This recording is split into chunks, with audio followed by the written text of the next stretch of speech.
So hello fellow Earthlings. This is Earthling 6455463728.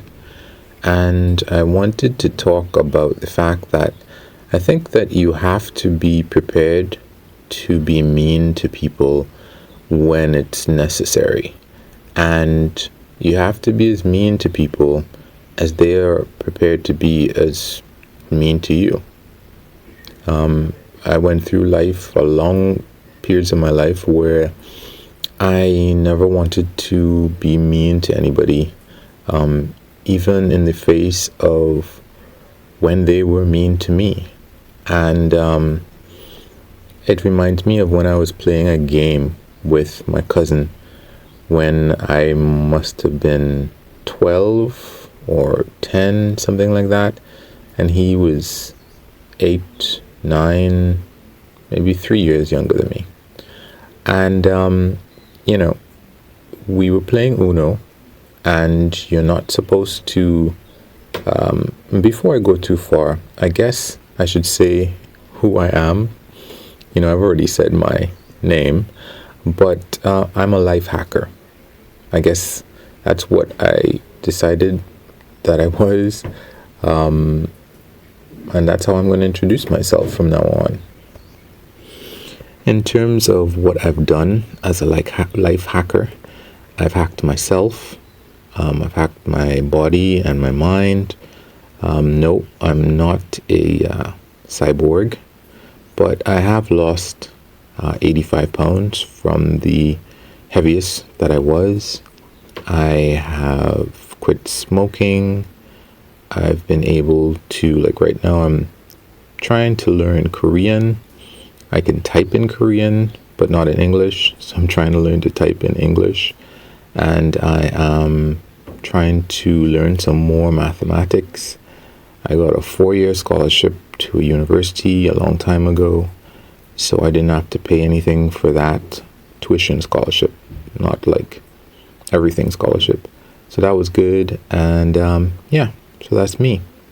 And like I was saying, for, an example with my cousin, we were playing Uno, and in Uno you're not supposed to collect those special cards, and he would do it, and time after time after time in the game I was trying to play and win without cheating the way that he was cheating. And we were kids, so it wasn't like this horrible big deal, and it was just Uno, so again, not a horrible big deal. But nobody really likes to lose, And here I am, not holding on to my stack of cards, and he's holding on to his draw fours, and I haven't played Uno in a while. All these other cards that, you collect these cards, and then you can just put them all down one after the other, as the other person just writhes in their loss. And I must have won one game out of 12 or something. And I couldn't find a way to win without cheating. I didn't cheat in that instance, but I realized that if you have a relationship, not in a relationship, but if you have a relationship with someone, like I had a relationship with a friend of mine, just an ordinary relationship, and he would sometimes ask me to give him rides to different places, and it wasn't a big deal. He was rich. I guess maybe I'll talk about him in another story, but I wasn't rich. He didn't have a car though. So anyway, he was very frank.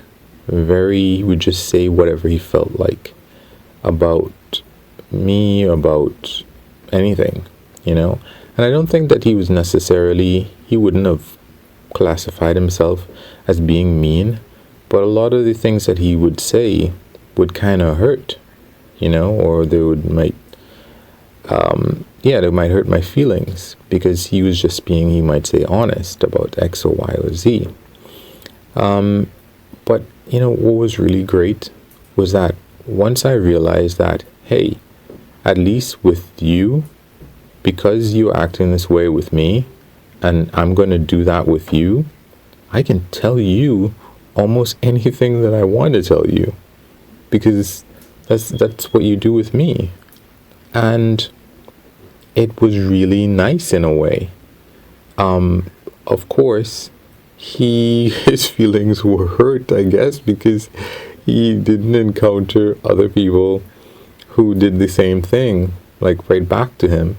And I didn't really care too much because, hey, I'm just doing what you're doing, right? So actually, I felt pretty good about that. And yeah, I thought that was really cool.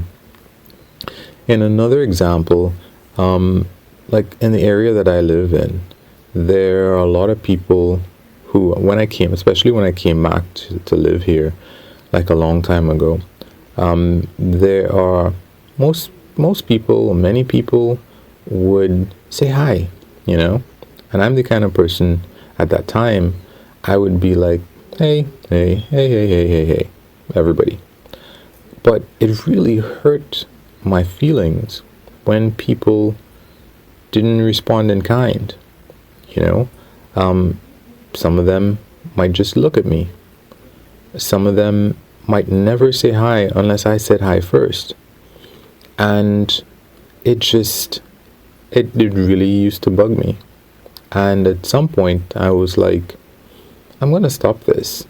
I'm going to stop just giving everybody a hi, before they say hi to me. Because I don't like that. And it was really, really hard. It was really hard to do that, because I would have some, to me, awkward encounters with people who were used to me saying hi, but I wasn't going to do it anymore with them.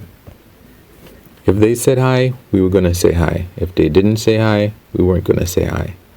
And I felt a lot better. I mean, I still felt kind of, I felt a little bad for people who were older than me. I guess they thought that, they deserved a certain amount of respect for me to acknowledge them first and da-da-da-da. But I didn't really care too much.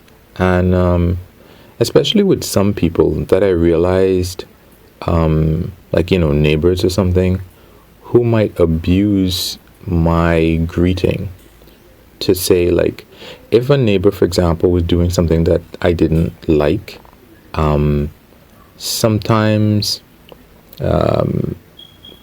they would seem to use the hi as a, okay, everything's all right here. I can continue to do what I was doing, even if you told me not to, or something like that, And what I realized was that I don't have to greet everybody. Especially don't have to greet everybody if they're going to take my greeting to mean that, no, you can do anything that you want to me, and I will just take it and still greet you in the same way as if everything was okay. And I'm certainly not going to give you a hi or an acknowledgement every 2 weeks and avoid an awkward situation for you to just keep walking over me. It's not worth being able to say hi to you once every 2 weeks, so that I can endure whatever thing that you're doing that I don't like. Whether it is playing loud music, or having loud noises happen, or doing any kind of commercial work at your residence that results in all sorts of odd chemical smells that I've complained about, and whatever else, even like stealing fruit or whatever. Yeah, I don't need to be able to say hi to you to the point where I'll take whatever you're willing to dish out. And what I realized is that was so liberating to not acknowledge people. And now it comes to the point where I don't really care. Like, let's say, for example, sometimes if I slip up and I go back and I acknowledge somebody before they acknowledge me, and then they ignore me afterwards, it doesn't bother me anymore the way that it used to. I'll just, like, I guess, remember, note to self, stop doing that.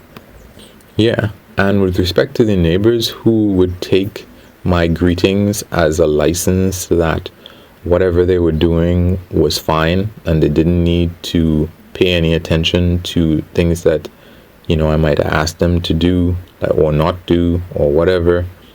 Yeah, they didn't take it as a license anymore. Whatever it is that I said don't do or do or whatever, or ask them to do, as a neighbor, as we're all living in a community where we have to, pay attention to other people's rights and so on. Yeah, I would say that things have improved across the board. And even with friends, people, really good friends who normally I don't have a problem with, you have to be willing to pull away from your friend sometimes. And maybe even end the friendship if you realize that your friends don't hold you in the same way that you hold them. If you're always inviting them to stuff and they never invite you to anything, maybe you don't have a really good friendship there. And maybe you should understand that this person doesn't see you the same way that you see them. And you need to stop and do something different. Find somebody else who values you as much as you value them. And I have to say that I am only happy. I wish I had done that at the beginning of my life. I wish I had people who had told me that that was something that you had to do. Well, my mom certainly wouldn't be able to because she is still the old me. But anyway, hopefully that can help somebody. So guys, you can wish me luck. You can like or unlike, comment, and you can even subscribe or share if you feel like it. And of course, if you don't, you can do nothing. Peace.